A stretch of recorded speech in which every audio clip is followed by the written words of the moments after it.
Hello दोस्तों, आज हमने एक थ्योरम परिमेय सिद्ध करने जा रहे हैं। थ्योरम परिमेय है, यदि किसी त्रिभुज की एक भुजा के समानांतर खींची गई रेखा अन्य दो भुजाओं को दो समान अनुपात में विभाजित करती है। तो हमने एक त्रिभुज यहाँ पर बना दिए हैं।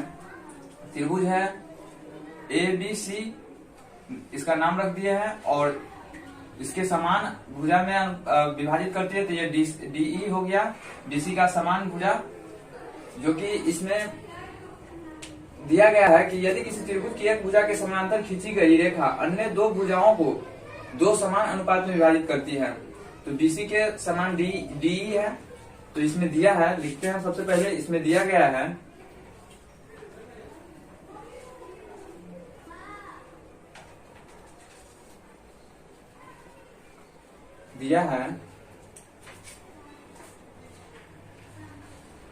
त्रिभुज ABC में DE समानांतर BC है। DE समानांतर BC है और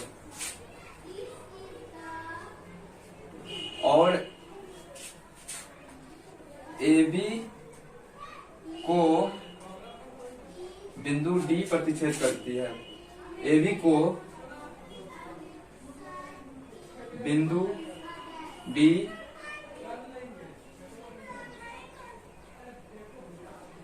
प्रतिच्छेद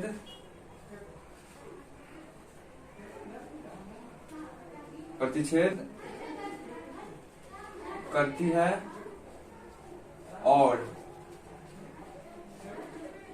AC को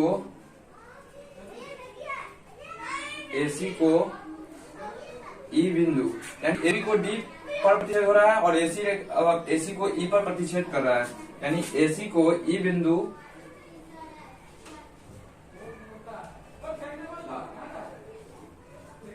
प्रतिच्छेद करती है।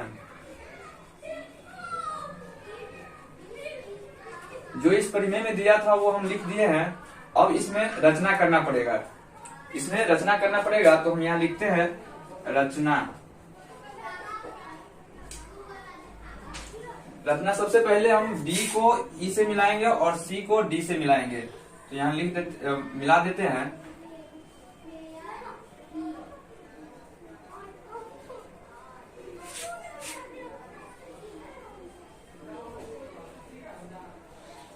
D से E को मिला दिया और C से D को मिला दिया। और यहाँ E से AB पर एक लंब डालेंगे, जो यहाँ पर हम लिखते हैं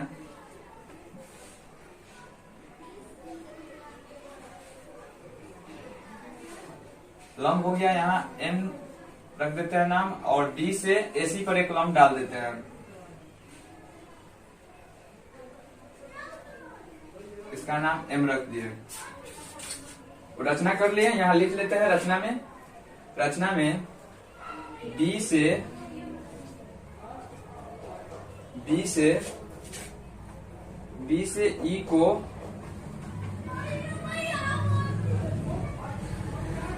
E को मिलाएं तथा C से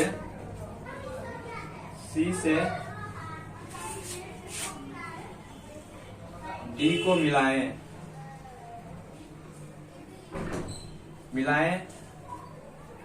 और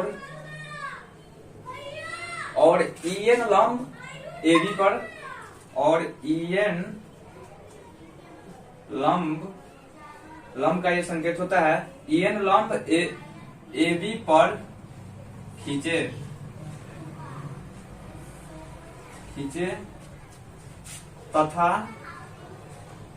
तथा DM लंब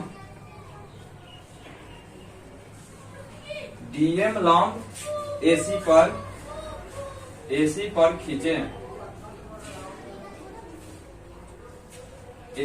खींचे।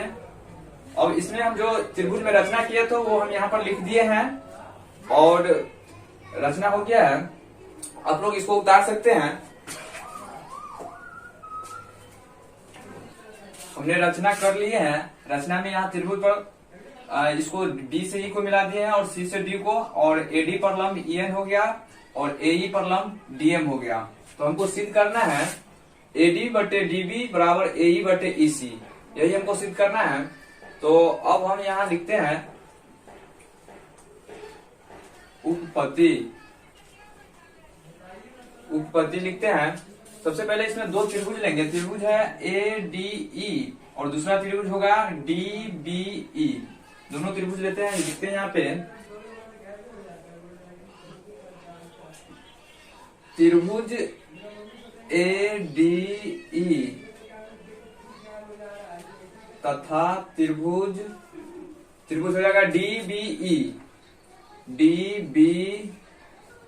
ई।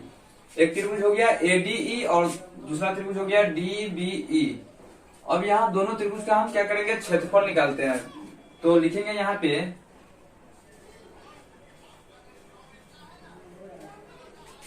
क्षेत्रफल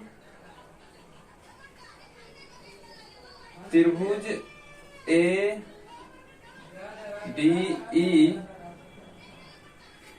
बटे क्षेत्रफल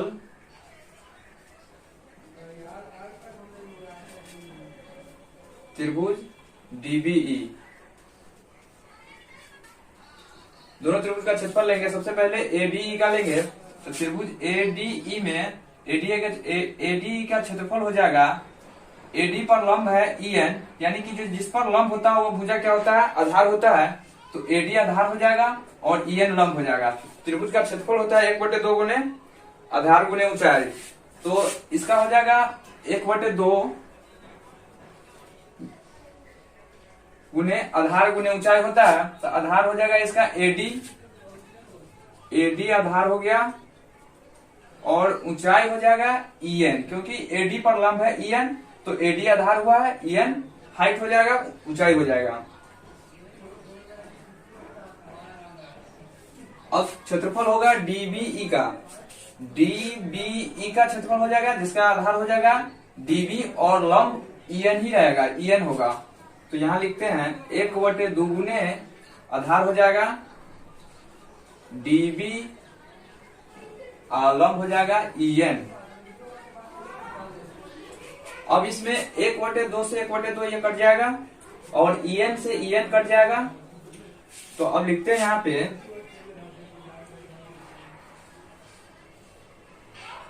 क्षेत्रफल त्रिभुज ए डी ई बटे क्षेत्रफल त्रिभुज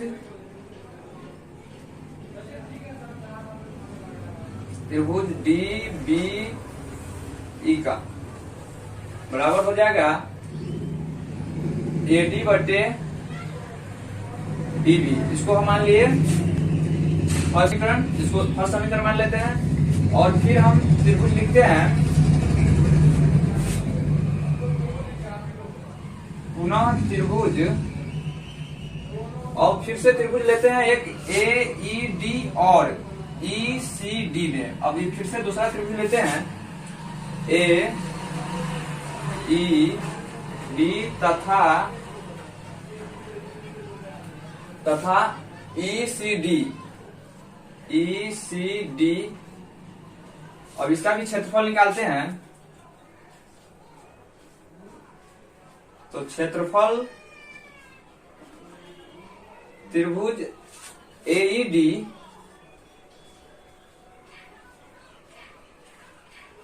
बटे क्षेत्रफल त्रिभुज ईसीडी।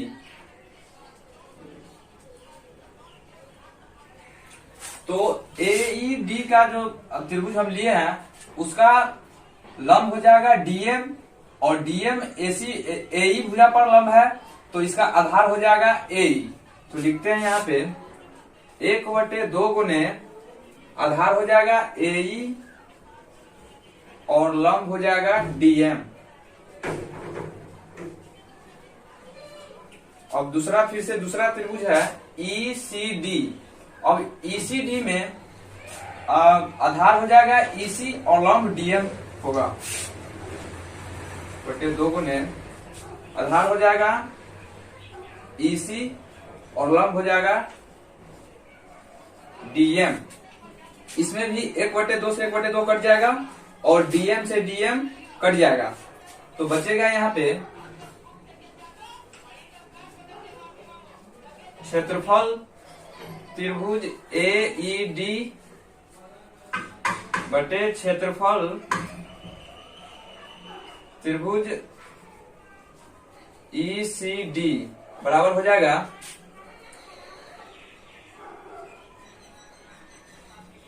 AE बटे EC। इसको हम सेकेंड समीकरण मानते हैं। ये हो जाएगा फर्स्ट समीकरण और ये सेकेंड समीकरण। आप इसको उतार लीजिए, इसमें स्पेस नहीं है, फिर हम इसको आगे बनाते हैं। एक त्रिभुज है DBE और दूसरा त्रिभुज है ECD, जो है ECD। ये दोनों त्रिभुज है। हम पहले इसको हम आपको ऐसे करके बता देते हैं।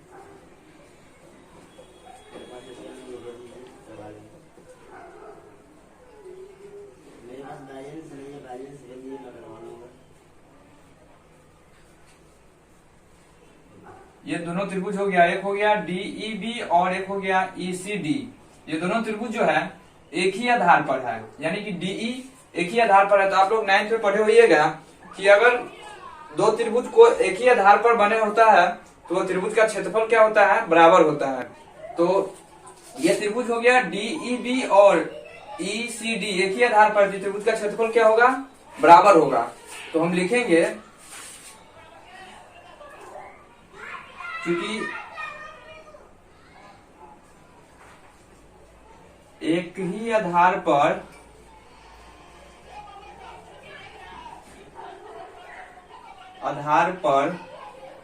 बने त्रिभुज का, एक ही आधार पर बने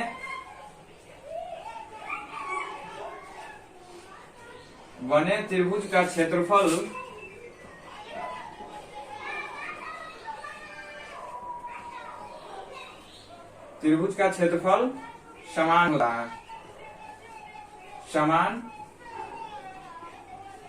है। तो त्रिभुज एक ही आधार पर बने त्रिभुज का क्षेत्रफल समान होता है। तो लिखते हैं यहाँ पे हम त्रिभुज, इसलिए त्रिभुज DBE, इसलिए त्रिभुज क्षेत्रफल त्रिभुज DBE बराबर होगा क्षेत्रफल त्रिभुज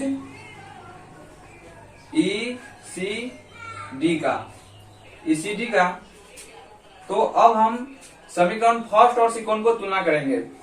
समीकरण फर्स्ट और सेकंड को तुलना करेंगे तो लिखेंगे यहाँ पे समीकरण फर्स्ट